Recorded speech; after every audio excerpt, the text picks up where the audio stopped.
Big boss season 12 ಬಹಳ ಅದ್ದೂರಿಯಾಗಿ ಪ್ರಾರಂಭವಾಗಿದೆ. ಈಗಾಗಲೇ 19 ಸ್ಪರ್ಧಿಗಳು ಕೂಡ ಬಿಗ್ ಬಾಸ್ ಮನೆಯೊಳಗೆ ಬಂದಿದ್ದು, ಮೊದಲ ದಿನದಲ್ಲಿ ಹೈಡ್ರಾಮಾ ನಡೆದಿದೆ. ರಕ್ಷಿತಾ ಒಳಗೆ ಬರ್ತಾ ಇದ್ದ ಹಾಗೇನೆ ಹೊರಗೂ ಹೋಗಿದ್ದಾರೆ.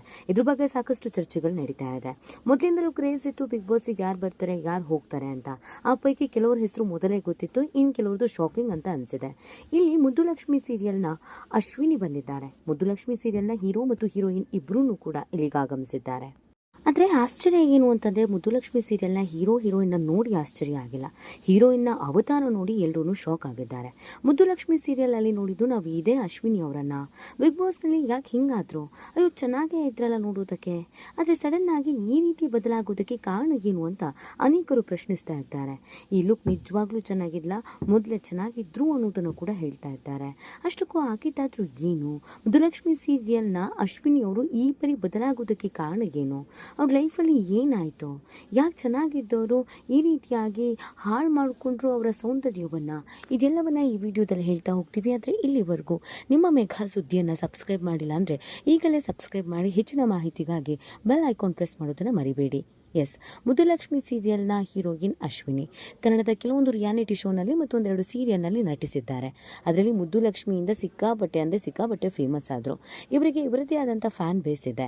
ಡಸ್ಕಿ ಕಲರ್ ಇದ್ರೂ ಕೂಡ ಎಲ್ಲರೂ ಇವ್ರನ್ನ ಇಷ್ಟಪಡ್ತಿದ್ರು. ನೋಡೋದಕ್ಕೆ ತುಂಬ ಮುದ್ದಾಗಿ, ನೋಡೋದಕ್ಕೆ ತುಂಬ ಲಕ್ಷಣವಾಗಿ ಅಶ್ವಿನಿ ಇದ್ದರು. ಸೊ ಕಲರ್ ಸ್ವಲ್ಪ ಕಮ್ಮಿ ಅನ್ನೋದನ್ನು ಹೊರತುಪಡಿಸಿದ್ರೆ ಲಕ್ಷಣಕ್ಕೇನು ಕಮ್ಮಿ ಇರಲಿಲ್ಲ. ಈ ಕಾರಣಕ್ಕೆ ಮುದ್ದುಲಕ್ಷ್ಮಿ ಸೀರಿಯಲ್ಗೂ ಕೂಡ ಇವರು ಕರೆಕ್ಟಾಗಿ ಸೂಟ್ ಆಗಿದ್ರು. ಅದಾದಮೇಲೆ ಯಾವುದೇ ಸೀರಿಯಲನ್ನು ಇವ್ರು ಮಾಡಿರಲಿಲ್ಲ. ಸ್ವಲ್ಪ ಮಟ್ಟಿಗೆ ಸೀರಿಯಲ್ ಮಾಡಿದ್ರೂ ಕೂಡ ಅದು ಅಂಥದ್ದೇನು ಫೇಮಸ್ಸು ಆಗಿರಲಿಲ್ಲ. ಉದಯ ಟಿವಿಯಲ್ಲಿ ಯಾವುದೋ ಒಂದು ಸೀರಿಯಲನ್ನು ಒಪ್ಕೊಂಡಿದ್ರು, ಬಟ್ ಅದಂಥ ಮಟ್ಟಿಗೇನು ಫೇಮಸ್ ಆಗಿರಲಿಲ್ಲ. ಲಾಂಗ್ ಗ್ಯಾಪ್ ಆದಮೇಲೆ ಮುದ್ದುಲಕ್ಷ್ಮಿ ಅವರನ್ನು ಮತ್ತೆ ಸ್ಕ್ರೀನ್ ಮೇಲೆ ನೋಡಿದ್ದು ಬಿಗ್ ಬಾಸ್ನಲ್ಲೇ. ಬಿಗ್ ಬಾಸಿಗೆ ಇವ್ರು ಬರ್ತಾರೆ ಅಂತ ಯಾರೂ ಕೂಡ ಗೆಸ್ ಮಾಡಿರಲಿಲ್ಲ. ಬಟ್ ಬಿಗ್ ಬಾಸಿಗೆ ಬಂದ ನಂತರ ಇವ್ರು ಯಾರು ಅನ್ನೋದೇ ಯಾರಿಗೂ ಗೊತ್ತಾಗಲಿಲ್ಲ.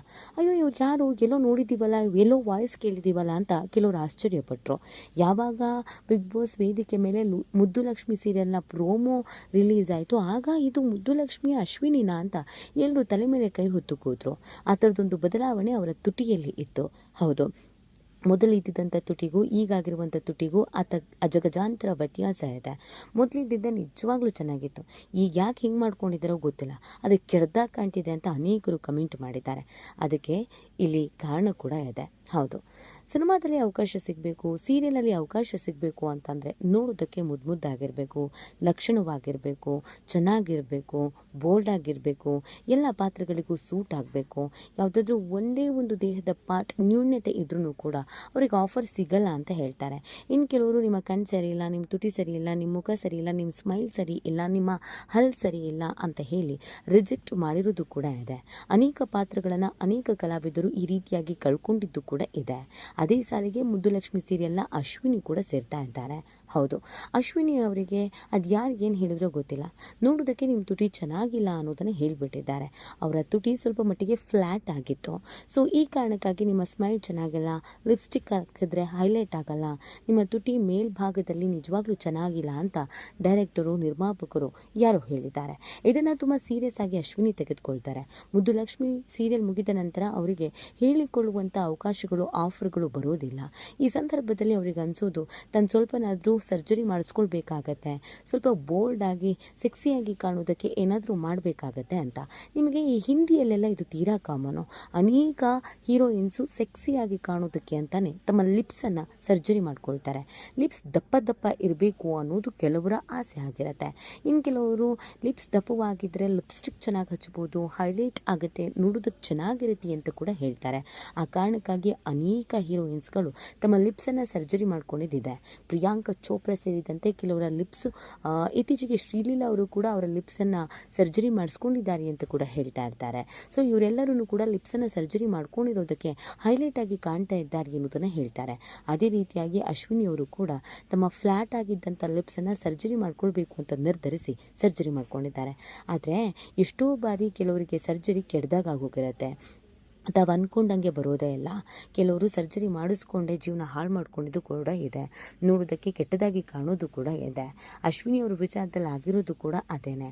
ಪಾಪ ಏನೋ ಮಾಡಬೇಕು ಅಂತ ಹೋಗಿದ್ದಾರೆ, ಆದರೆ ಅದೇನೋ ಎಡವಟ್ಟು ಆಗಿದ್ದಾರೆ. ಅವರ ಲಿಪ್ಸ್ ಸ್ವಲ್ಪ ಮಟ್ಟಿಗೆ ಸ್ವಲ್ಪ ಗಾತ್ರದಲ್ಲಿ ಬದಲಾವಣೆ ಮಾಡಬೇಕು ಅಂತ ಸರ್ಜರಿ ಮಾಡಿಸ್ಕೊಂಡಿದ್ದಾರೆ. ಆದರೆ ಅದು ತುಂಬ ಅಸಹ್ಯವಾಗಿ ಹೋಗ್ಬಿಟ್ಟಿದೆ. ಇದಾದಮೇಲೆ ಅವ್ರು ಯಾವುದೇ ಸೀರಿಯಲ್ ಆಗಲಿ ಅಥವಾ ಇನ್ಸ್ಟಾಗ್ರಾಮ್ನಲ್ಲಿ ಫೋಟೋಸ್ ಆಗಲಿ ಎಲ್ಲೂ ಅವರ ಲಿಪ್ಸ್ನ ಫೋಟೋವನ್ನು ರಿವೀಲ್ ಮಾಡೇ ಇರಲಿಲ್ಲ. ಆದರೆ ಬಿಗ್ ಬಾಸಿಂದ ಆಫರ್ ಬಂದಾಗ ಪ್ರತಿನಿತ್ಯವೂ ಜನ ಇದನ್ನು ನೋಡಿ ಅಡ್ಜಸ್ಟ್ ಆಗ್ತಾರೆ ಅನ್ನೋದು ಅವರಿಗೆ ಅನಿಸಿದೆ. ಬಿಗ್ ಬಾಸ್ನಲ್ಲಿ ಬೆಳಗ್ಗೆಯಿಂದ ಸಂಜೆವರೆಗೂ ಪ್ರತಿನಿತ್ಯ 3 ತಿಂಗಳ ಕಾಲ ಪ್ರಸಾರ ಆಗೋದ್ರಿಂದ ಇವರನ್ನು ಯಾವ ಆ್ಯಂಗಲಲ್ಲಿ ನೋಡಿರ್ತಾರೋ ಅದೇ ಆ್ಯಂಗಲಲ್ಲಿ ವಿತೌಟ್ ಮೇಕಪ್ ಅವ್ರು ಹೇಗಿದ್ದಾರೋ ಹಾಗೇ ಜನ ಒಪ್ಕೊಳ್ತಾರೆ. ಅಶ್ವಿನಿ ಅವರಿಗೆ ಇದು ರೈಟ್ ಟೈಮ್ ಅಂತ ಅನಿಸಿದೆ. ಲಿಪ್ಸ್ ಹೆಂಗೂ ಹಾಳಾಗಿದೆ. ಯಾವುದೋ ಸೀರಿಯಲ್ಲು ಸಿನಿಮಾದು ಆಫರ್ಗಳು ಬರೋದು ಕಡಿಮೆ ಆಗುತ್ತೆ. ಅಕಸ್ಮಾತ್ ಬಂದ್ರೂ ಜನ ನಮ್ಮನ್ನು ಒಪ್ಕೊಳ್ಳೋದು ತೀರಾ ಕಷ್ಟ.